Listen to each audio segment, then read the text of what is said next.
Hello students, आज हमारी पहली क्लास है ऑनलाइन। इसमें अपन पढ़ेंगे एनिमल फिजियोलॉजी एंड बायोकेमिस्ट्री। ये सेकेंडरी क्लास है जिसके अंदर इसका अन्य अर्थ होता है जंतु कार्यकी तथा जैव रसायन। कि जंतु कार्यकी होता क्या है, कि हमारे शरीर में जो भी अंग होते हैं वो कार्य कैसे करते हैं, चाहे वो आपका हार्ट हो, लीवर हो, किडनी हो, मसल्स हो, वो सब कैसे कार्य करते हैं वो इसके अंदर पढ़ेंगे। और जैव रसायन में हम क्या पढ़ेंगे, जैसे प्रोटीन, कार्बोहाइड्रेट, लिपिड्स, ये क्या होते हैं, इनकी हमें ज़रूरत क्यों होती है, उनकी आवश्यकता किस काम के लिए पड़ती है, वो सारी चीज़ें इसके अंदर पढ़ेंगे। तो इसमें पहला चैप्टर हम अब स्टार्ट करते हैं अपना, जिसका नाम है आपका फिजियोलॉजी ऑफ ब्लड सर्कुलेशन, मतलब कि रक्त परिसंचरण की कार्यकी। तो ये आपका फर्स्ट चैप्टर में आज स्टार्ट करने वाला हूँ, जिसका नाम है physiology of blood circulation, Hindi में रक्त परिसंचरण की कार्यकी। तो पहला क्वेश्चन बनता है कि रक्त होता क्या और उसका परिसंचरण होता कैसे शरीर के अंदर। तो रक्त अगर अपन बात करें तो क्या होता है, कोशिका होती है, उत्तक होता है या अंग होता है। तो रक्त की हम बात करते हैं, रक्त एक तरल संयोजी उत्तक होता है जो प्लाज्मा तथा रक्त कणिकाओं से मिलकर बना होता है, जो हमारे शरीर में, पूरे शरीर में क्या करता है, सर्कुलेशन में काम करता है। और सर्कुलेशन जिस पथ पे करता है वो कहलाता है आपका परिसंचरण। तो टोटल मिला के मिलता है ये रक्त परिसंचरण। अब ये काम कैसे करेगा, इसमें कौन कौन से पार्ट्स होते हैं, उन सब का अध्ययन हम इसके अंदर पढ़ेंगे। स्टार्टिंग में हम जैसे बात करें कि रक्त एक तरल संयोजी उत्तक होता है, अब इसकी परिसंचरण की बात करते हैं अपन कि परिसंचरण क्या होता है। तो कशेरुकी प्राणियों में इसकी बात कर रहे हैं अपन, कशेरुकी या वर्टिब्रेट्स में कैसा परिसंचरण पाया जाता है, ज़्यादातर दोहरा परिसंचरण पाया जाता है मानव के अंदर।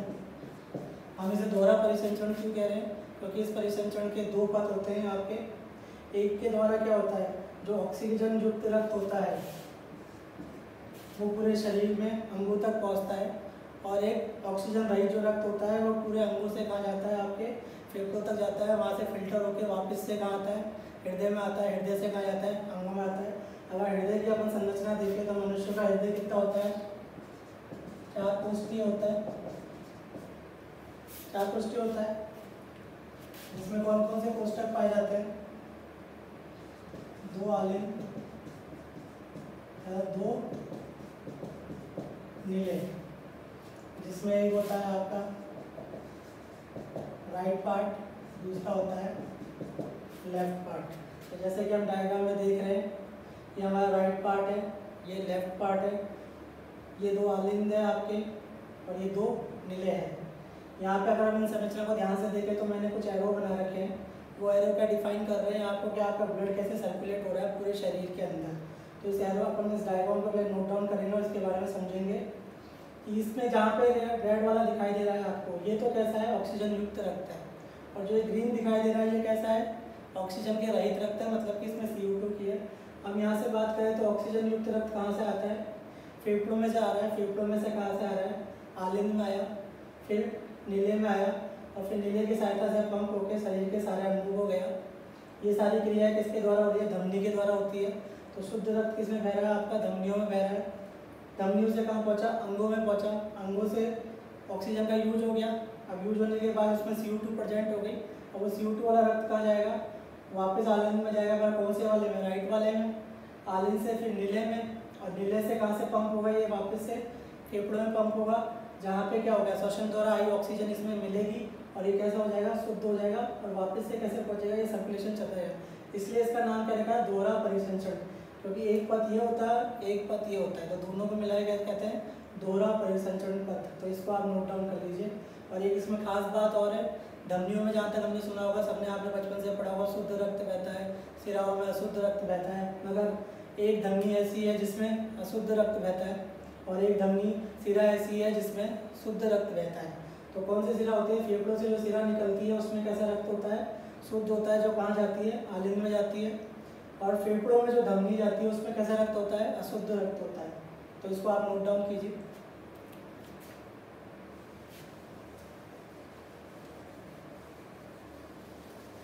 अब अगला अपन हेडिंग डालते हैं। जैसे कि चैप्टर है रक्त का परिचय, तो सबसे पहले हमें जानेंगे कि रक्त होता क्या है। तो जैसे कि हमने बताया रक्त क्या होता है, तरल संयोजी होता है।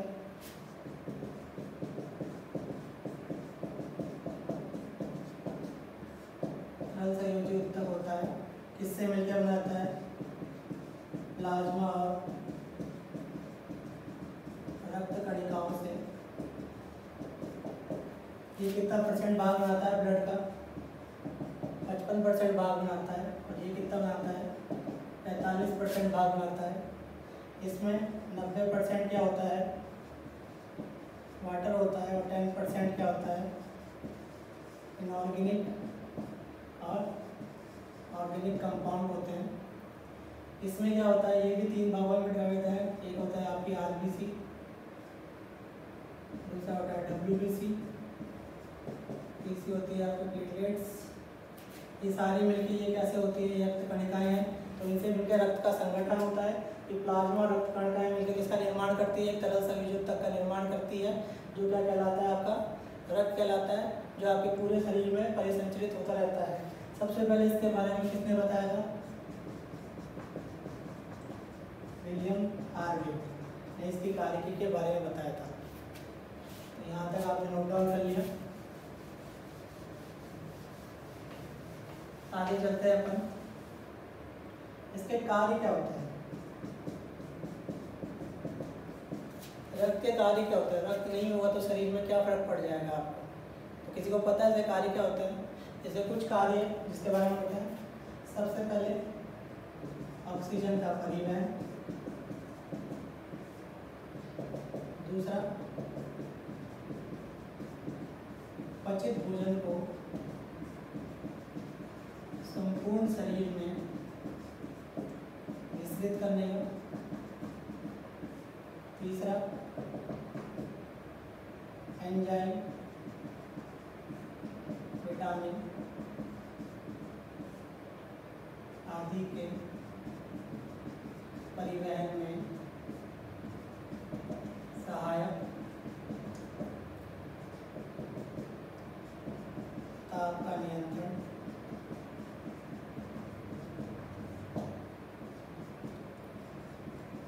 उत्सर्जी पदार्थों का परिसंचरण। तो ये रक्त के कुछ कार्य हैं जो मुख्यतः रक्त द्वारा किए जाते हैं। पहला है ऑक्सीजन का परिवहन।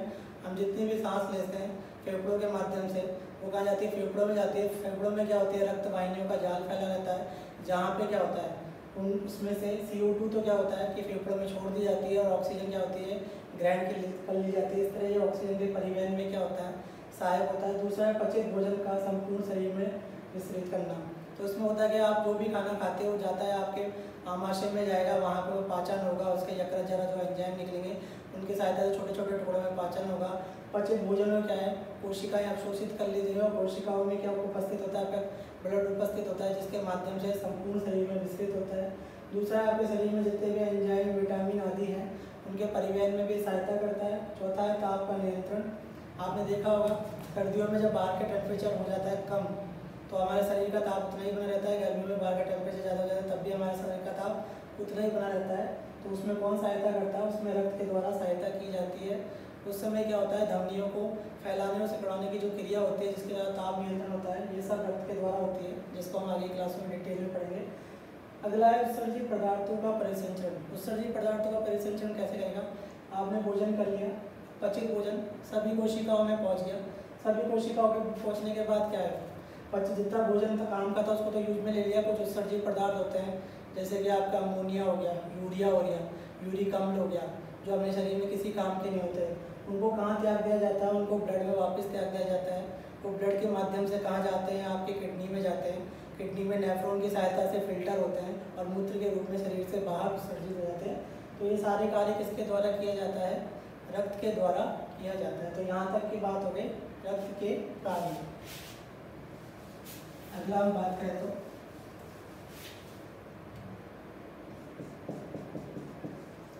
टाइप्स ऑफ ब्लड सर्कुलेशन या रक्त परिसंचरण के प्रकार। रक्त परिसंचरण कितने प्रकार का होता है? तो रक्त परिसंचरण मुख्यतः 2 प्रकार का है, जैसा आपने छोटी क्लास में पढ़ा होगा। पहला है खुला परिवहन तंत्र, दूसरा है बंद परिवहन तंत्र। तो इनमें अंतर क्या होता है? खुला ओपन से मतलब क्या है और बंद क्लोज से अपना मतलब क्या होता है?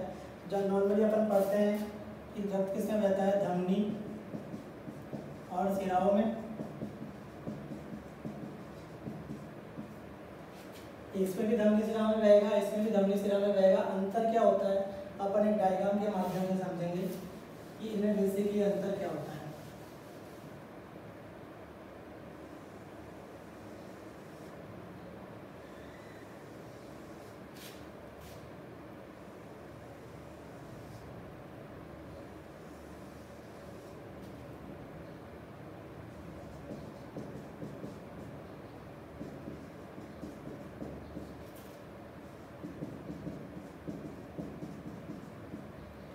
यहाँ से आपका रक्त आ रहा है, यहाँ पे एकत्र हो रहा है सिरा कोटल में और यहाँ से जा रहा है। तो ये तो कौन सा होगा आपका? खुला परिसंचरण तंत्र, ठीक है। अब बंद वाले में क्या होता है?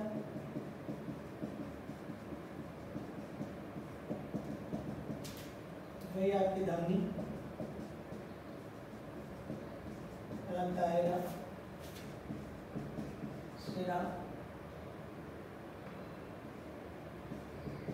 रक्त जाएगा। अंतर क्या होता है? यहाँ पे सिरा कोटल नामक संरचना पाई जाती है, जहाँ पे क्या होता है संपूर्ण रक्त आके एक गुहा सी होती है जिसे हेमोसिल भी कहते हैं, वहाँ पे एकत्र होता है और वहाँ से होके सिराओं से जाता है। इसमें अंदर क्या था? धमनियों में आया, धमनियों में आके छोटी छोटी कोशिकाओं में बढ़ गया,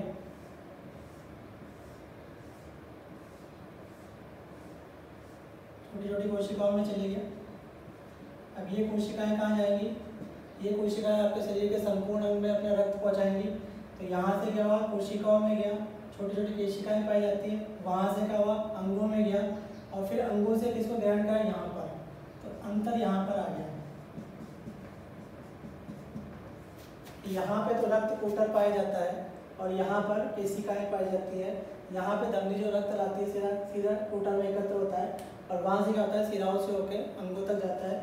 यहाँ पे क्या होता है? धमनियों द्वारा जो रक्त जाता है कोशिकाओं में जाता है, कोशिकाओं की सहायता से शरीर के संपूर्ण अंगों में जाता है और फिर वहाँ से क्या होता है? अशुद्ध रुधिर सिरा के माध्यम से एकत्र होता है, फिर वो फेफड़ों में जाएगा, वहाँ पे उसमें फिल्ट्रेशन की क्रिया होगी, उसमें ऑक्सीजन मिलाई जाएगी, उसको शुद्ध किया जाएगा, फिर वापस से कहाँ होगा? वो फुफ्फुस की धमनी की सहायता से, सिरा की सहायता से कहाँ पहुँच जाएगा? आपके आलिंद में, आलिंद से नीले में, जिसमें बीच में 2 कपाट पाए जाते हैं, बाइकप्सिड और ट्राइकप्सिड, जिनकी सहायता से रक्त का क्या होता है? नियंत्रण किया जाता है। इस तरह से पूरे शरीर में परिसंचरण चलता रहता है। ये मुख्यतः किसमें पाया जाता है? जो आपके छोटे प्राणी होते हैं, ऑर्थोपोडा उसमें पाया जाता है इनमें। और ये किसमें पाया जाता है? आपके कशेरुकी प्राणी होते हैं, उनमें पाया जाता है। और एक जानने वाली बात होती है, अमीबा, प्रोटोजोआ, स्पंज, ये जितने भी होते हैं इनमें क्या होता है? इनमें परिसंचरण तंत्र नहीं पाया जाता। क्यों? इनमें क्या होता है? भोजन और ऑक्सीजन का परिवहन किसके माध्यम से होता है? शरीर की सामान्य सतह से विसरण क्रिया के द्वारा होता है, जिसमें क्या सहायता करता है? शरीर की सामान्य सतह और जल सहायता करती है। तो इनमें ब्लड नहीं पाया जाता और ना ही किसी तरह का परिवहन तंत्र पाया जाता है। तो यहाँ तक कि अपनी बात हो गई रक्त होता क्या है? एक तरल संयोजक होता है। रक्त के कार्य क्या होता है? ऑक्सीजन का परिवहन करने का कार्य होता है, पचित भोजन का परिवहन करने का होता है, उत्सर्जित पदार्थ के उत्सर्जन में सहायक होता है। किससे मिलकर बना होता है? प्लाज्मा से मिलकर बना होता है, रक्त कोशिकाओं से मिलकर बना होता है। कितने प्रकार का होता है? 2 प्रकार का होता है, खुला परिसंचरण और बंद परिसंचरण। इनमें अंतर क्या होता है? यहाँ तक की बात हो गई अपनी परिसंचरण तंत्र की। अब इससे आगे अपन पढ़ेंगे रक्त का संगठन, जो आप अपन नेक्स्ट क्लास में पढ़ेंगे। Thank you.